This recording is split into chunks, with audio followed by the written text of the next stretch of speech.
Hello, this is Nathaniel, and as you may have guessed, we're going to be drawing a robot.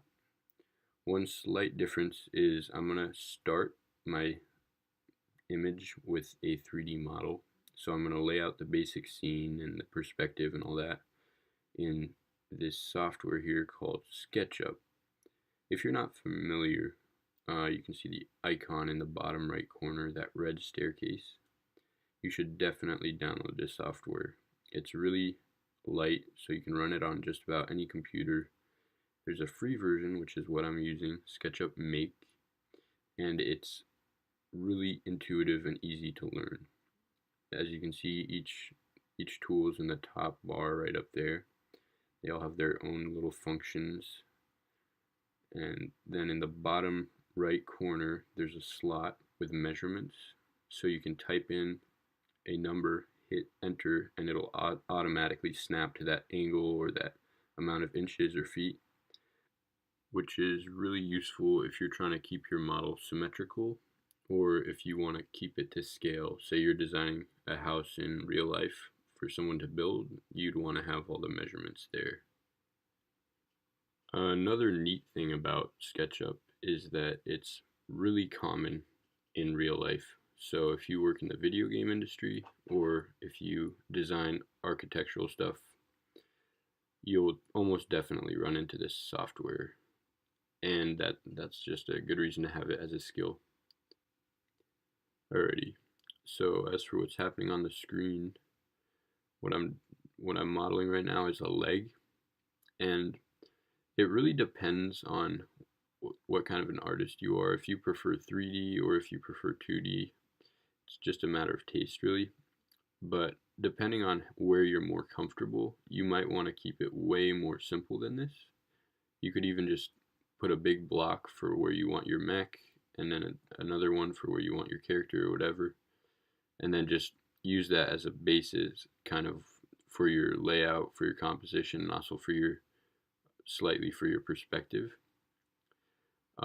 In this one, I'm going a little more in detail. And again, you could go a lot more in detail too if you're really comfortable in 3D.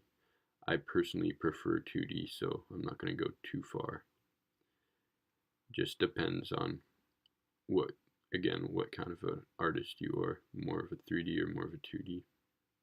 So what I just did there was select the whole leg now that it's done and put it in a group. And that way you can select the group and keep it separate from everything else just to stay organized. Now that I have that complete leg, one really useful thing about 3D is your ability to copy and paste things. So hold Alt and then rotate, and now I got two legs. And then again in that bottom right corner, you hit X4 and then enter, and all your four legs appear. So that's a lot quicker than having to draw each one out in perspective, and a lot more accurate too. There's definitely a benefit to 3D versus 2D, depending on how comfortable you are with the perspective in 2D. Now I'm modeling out the body of the mech, which is a good place to practice if you're beginning, because the legs you have to focus on how they work mechanically, and there's a lot to think about. But the body, it's just whatever looks cool, just random shapes, which makes it a lot easier if you're just practicing. So if you're starting out, I would recommend you do something simple like block out a city with just cubes or rectangles or whatever, and that way you won't be trying to think about how the mechanics work and also how to use the software. It'll just be a lot easier to learn with. While I was laying this out, I was trying to think of the advantages of 3D versus 2D. So the one major one we kind of touched on a lot was the perspective being more accurate and easier to achieve with complicated stuff like the legs, which are all kinds of weird angles, and that would just be really difficult to do in 2D. Another major advantage, which we also briefly touched on, is the copy and paste. So now that I have my mech done, I can just select it, then hold Alt and drag it and it duplicates it. And you can kind of copy and paste in the 2D world too. The thing is, you're limited to that same position, that same perspective of view. Whereas with 3D, you build one mech, you can copy it and then show it from a different angle. Another thing I decided to do in the design of this image was add circles. And the reason for that is because, again, circles are a lot harder to draw out accurately in 2D perspective. Whereas in 3D, it's really simple. You just build your circle and let the computer do the work for you.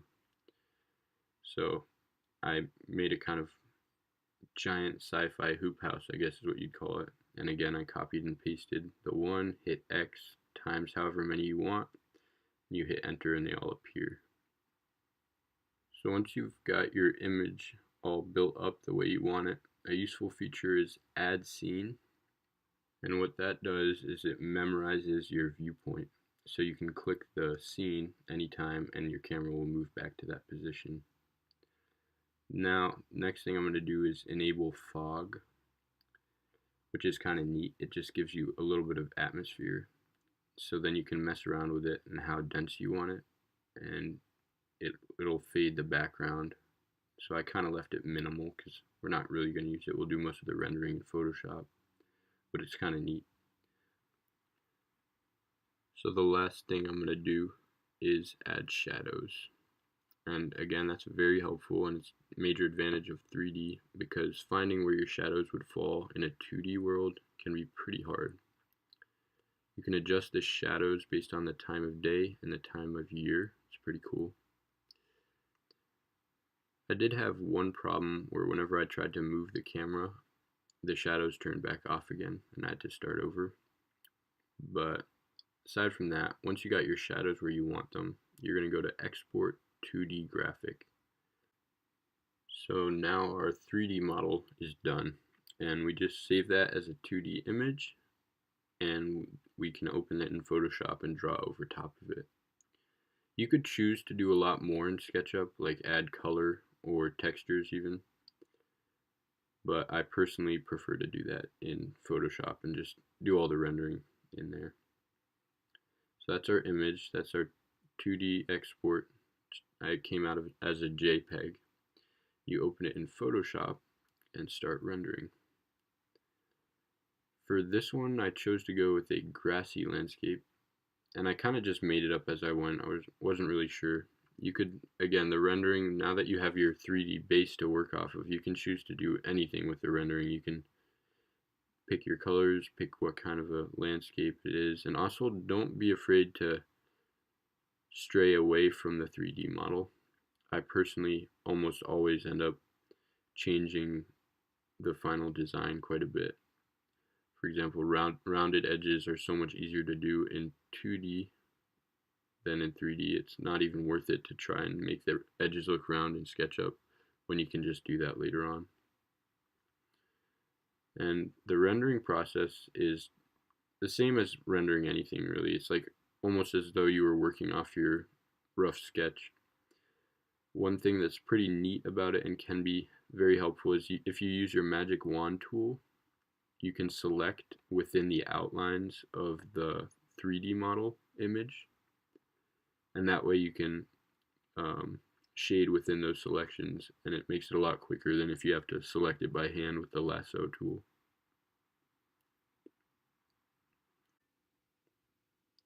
At this point in the process, there's not a whole lot of new things going on. It's, like I said, very much like rendering anything else, and it's pretty easy, relaxing, and fun. So turn on some good music and just work through it, I guess.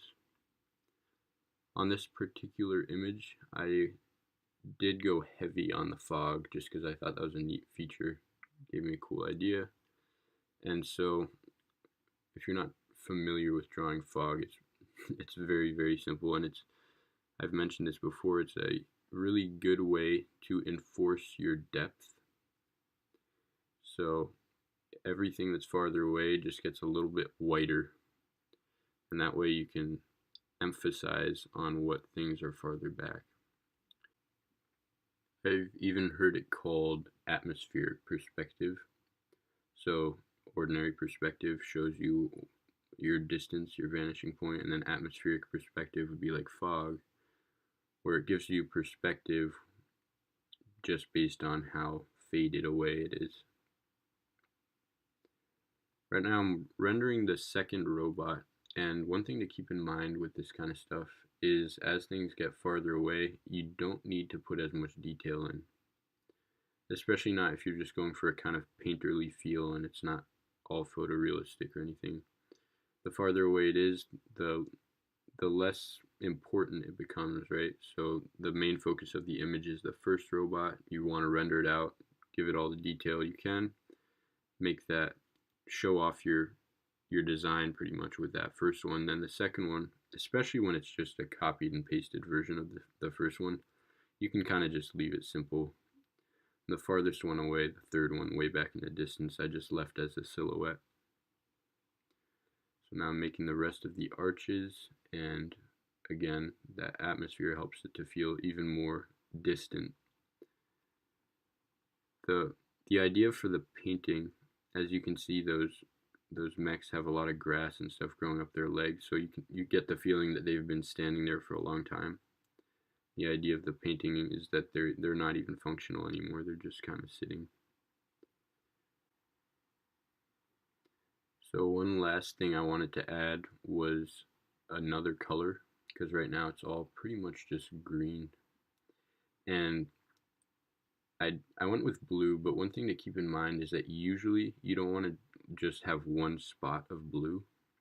So if you add blue in one place, you want to spread it around the rest of the image too. Unless it's a stylized thing, but in general it's a good idea to kind of make everything blend together. So I added some blue to the floor.